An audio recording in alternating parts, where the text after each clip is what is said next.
What's going on? I'm going to do a half-assed attempt at some tapping stuff. This is a lick that I've written recently, and it's basically a complete rip-off of Jeff Loomis's tapping pattern and part of the solo of, what's that song off the last album that was real big? Final something or something like that.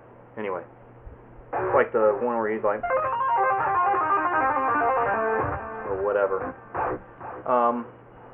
So I'll kind of go over what the pattern is after this as well. I'll just run through the pattern real quick. I'll probably mess it up, and of course I've got this hairband thing on to damper the sound, if any of you wonder why you see hairbands on guitars. And I don't mean hairbands like full 80s bands. Haha. Okay, here we go.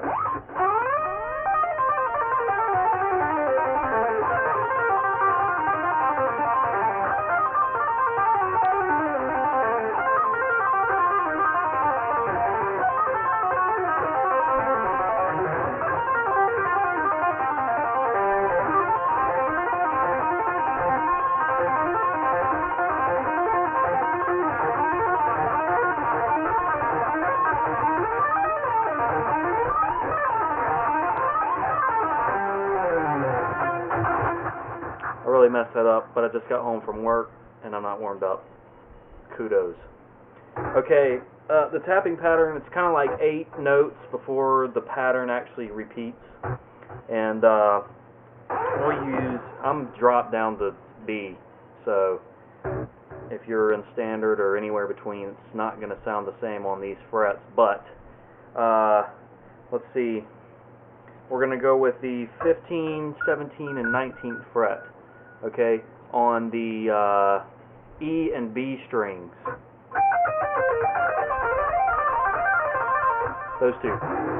The pattern, remember 8 notes, okay? You're going to tap 19, you're going to pull off the 15, then you're going to hammer on 17, then you're going to pull off 15, okay? That's the first part. Now the next thing you're going to do is hammer on out of nowhere, as it's called if you're in power tab or whatever. That's what the hammer on out of nowhere is. Sorry for any of you advanced guitarists, I want to break it down for people who might not know. You're going to hammer on out of nowhere onto 17 on the B string. Okay, so you've got, and then you're going to tap 19. Then you're going to pull off to 17. Then you're going to pull off to 15. Okay? Sorry, since I'm tuned so low, me pressing on the string is making it detuned. I'm probably out of tune anyway, but hey, what the hell else is new?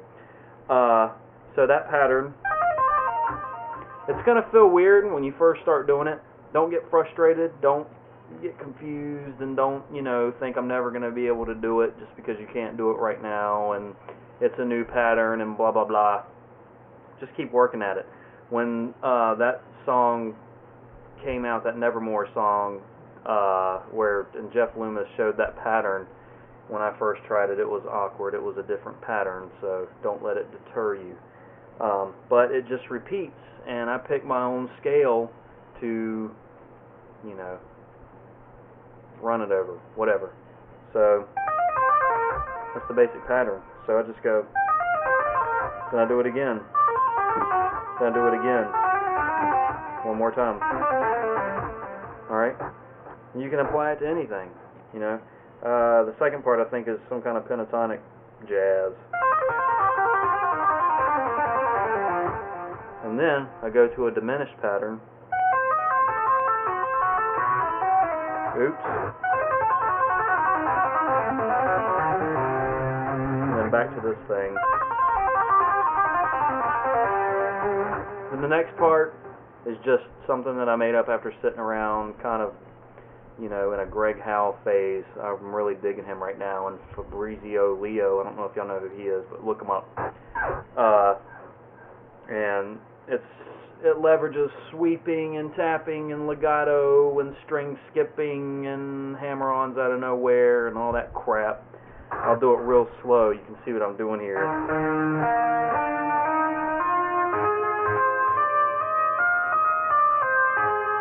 Oops.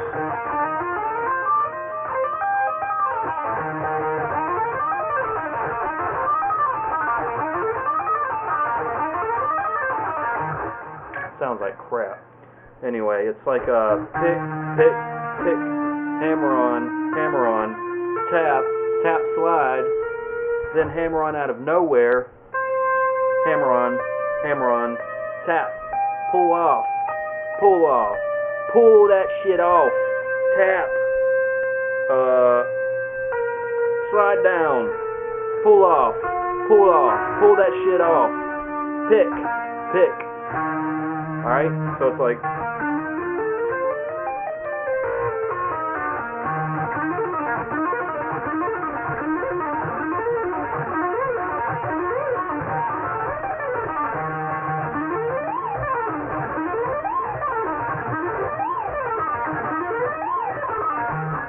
that's kind of it. Anyway, I'm not going to polish this off and make it sound like I'm some perfect guitarist, you know. To me, part of the experience is recording something where you see the mistakes and the recording quality isn't perfect. And I just got home from work. I'm not trying to be the next, you know, Rusty Cooley or whatever. So anyway, I hope you enjoyed the little lesson in the new video. I'm going to put up more stuff. I'm going to start getting on the ball, and I know some of you guys want to see other stuff I can do. Not that I'm anything great, but fun stuff. So, peace.